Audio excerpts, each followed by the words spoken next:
Hi everyone. So today I'm with Julie Maguire from Bantry Marine Research Station, who's going to talk to you a little bit about value-added products from seaweeds. So Julie, would you mind introducing yourself and your company, please? I work at Bantry Marine Research Station, and we've been in operation for 15 years, and we do all types of marine research. But we also have some hatcheries. We have a seaweed hatchery in conjunction with Cartron Point Shellfish, which is funded by BIM. We also have a seaweed farm in Bantry Bay, and we have a lungfish hatchery and a sea urchin hatchery. And an on-growing site in Dunmanus Bay as well. But I guess about 50% of our research at the moment is has to do with seaweed and ways to grow it, ways to process it, and ways to extract bioactives from it. And we also have an exciting project on methane reduction in cattle using seaweed. So that's what we're doing at the moment. Okay, can you tell me a little bit about that project?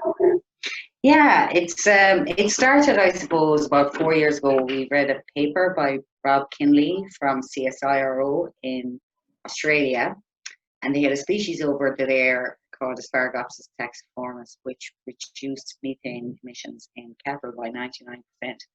So that really excited us because a lot of the emissions in Ireland, the greenhouse gas emissions, is are from cattle, and methane is 100 times more potent than CO2 as greenhouse gas. So we thought, do we have this species over here or similar species? We knew we didn't have the Australian species. So BIM again gave us money for a screening trial. So we went around the country. We sampled every month in different locations. We picked about 15 species that we thought might have the active ingredient. So, but our first analysis of the first month, we realised that there was one species head and shoulders above all the rest because it had 400 times the active ingredient more than the next high species. So we started trying to culture that straight away. It's a species called Asparagopsis armata, and it has two life stages.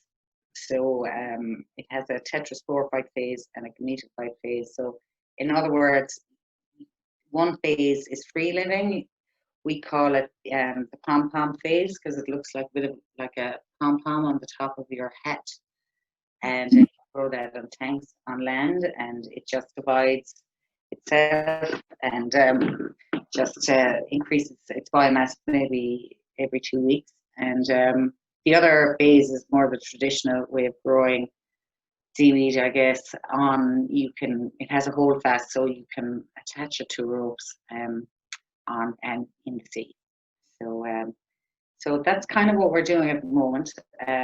We finished our screening. There was a slight difference between the seasons, but not a whole pile. And now we're growing this. Well, we're researching into how to maximize the growth of this Asparagopsis species. So that's what we're at the moment.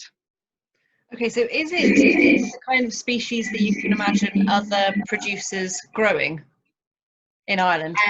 Yeah, there's a few people out there I know with licenses. We haven't gotten a license for it ourselves yet, but we're hoping to get one fairly soon. And because you need, cattle eat 20 kilos of food every day, so you need like 1% of this species will do the trick. They don't need any more than that. So that's a lot of biomass to produce. So we're hoping that we could try and get everyone involved, and even the farmers themselves. We have a group of farmers coming down to visit us next week from Tipperary. They heard about our project and rang up, and I was like, sure, come down, we'll show you around and see what it's like. So you never know, in the future maybe they might be able to grow it on their own farms themselves, you know, that would be kind of an ideal scenario. But for the moment, it would be great to engage with all the seaweed producers around the country to grow this species. Yeah, that would be great. We just need to kind of figure out the best way to grow it first. But it has been grown here before. It was grown in the 90s in Galway, so it has been done. So it's not an impossible species to culture by any means. Okay, so in terms of what's next, how long do you foresee it taking you to understand that growth, maximizing the growth? Yeah, well, we have two great researchers here, Sylvia Blanco and Dina Gilligan, and they've been kind of doing kind of trial and error. A lot of it's been trial and error because, like, you know, seaweed needs nutrients, it needs light, and it needs the correct temperature to grow well. The photo period and the light has been an interesting one because it doesn't really like direct sunlight. So we've been kind of playing around with like a lot of shade. So we've only been at it for a short time. So every time we try something new, it seems to work for the most part. Sometimes things don't work. But I don't think we'd be far off cracking you know, but certainly the tetrasporophyte phase, the pom-pom phase. The metaphyte phase is a little more tricky because the holdfast isn't as strong as a kelp's. So, you know, we can get it onto the string, but whether it'll stay on the string is our next big task. Just put it to sea, that to make sure it stays there and is happy there, and will grow, because it's quite seasonal plant as well. It likes warm temperatures. So, and in that way, most of the seaweed farmers around the coast produce kelp, and Alaria esculenta is kind of the most common that we grow.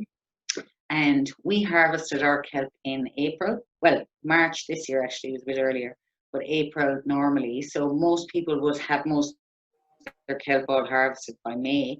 And that's an ideal time, May or June, to put out your Asparagopsis. So you could actually, instead of having your farm fallow for the whole summer with nothing on it, you could grow this species and harvest it in like September, October, and then you're ready to put your kelp lines out again in December. So, you know, you technically wouldn't need any extra space to That's grow great. it. You know, it's a summer species, that's what we think anyway. So, but we're waiting to get a permission to do trial at sea, and then we know for sure. So, but that's what we think is going to happen, and that's where we see it naturally in the summer. You see loads of it like at the moment, but not so much in the winter.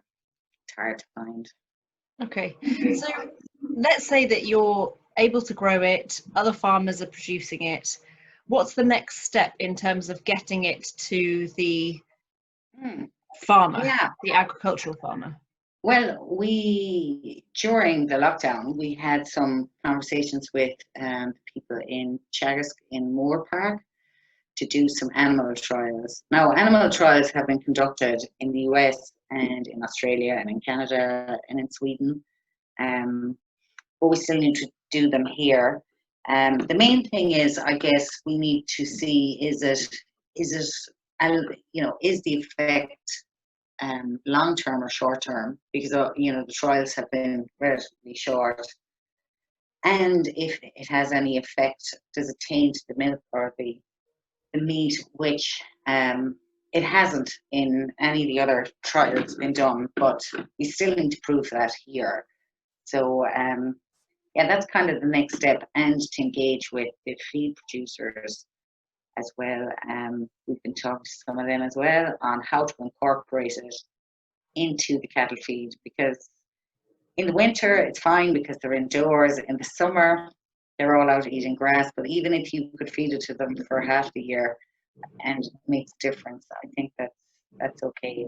But we got a second project then as a follow-on on the cattle feed side. And at the moment, seaweed is all dried primarily. You send it off to someone who will dry it for you. In our case, that's what we do. And but we always have been kind of stymied from the fact that our seaweed all is ready to go at the same time, and the drying facilities can only take a limited amount. So we've been always looking for a different way to process. So this year we decided we'd make silage out of our seaweed, and because cattle eat silage too, and it's just fermentation is all you're doing. Yeah. So so we made a lot of silage, and I never realized, and I grew up on a dairy farm, how much science is behind making silage, because the pH has to drop to around 4 in a couple of days, and you can have no air, or very little air. It has to be tightly packed, and you have to get rid of the air. So we tried a few different methods, and we find out shortly if they worked, because our last sampling day is after 90 days, which is the end of this month, the end of July. So we know it works, and we also want to see if the nutritional content is the same, if there's any difference between just the dried biomass and this ensiled biomass. But that would actually, if it worked, that would be just amazing, because we could increase our production and just make silage out of it. We just need somewhere to store all this silage, and that'd be that, and feed it to cattle to see if they liked it. Mix it in with regular silage. So that's all very kind of interesting too. Excellent. Okay. Is there anything else on that topic that you want to say about? Otherwise, I'm just wondering how people can find out more if they're interested in finding out more. We have we update our website with kind of interesting results. It's all very the research is all very new, so we haven't published anything in a paper yet, but we're quite open to visitors as well, so if people want to have a look around. But so I guess just kind of watch the space is all I can say. And the project was funded by BIM, as I said, so we will be doing reports and deliverables for them that they probably will want to publish, perhaps anything interesting. So just keep an eye out for our website and our social media. Anything that's interesting will be on there, no doubt. Excellent. And so people might expect to see something by the end of the year, I guess. Oh yeah. And we would really hope, if we get funding for this cattle trial, to do it around then anyway. That would be our target anyway. So but we have to increase our production anyway, and the biomass, because we need a lot of material for this trial even. So and for that we need a lot of space. So excellent. All right. Okay. Well, thank you very much for your time, Julie. Fascinating topic. I look forward to hearing more. Okay, thanks, Georgia.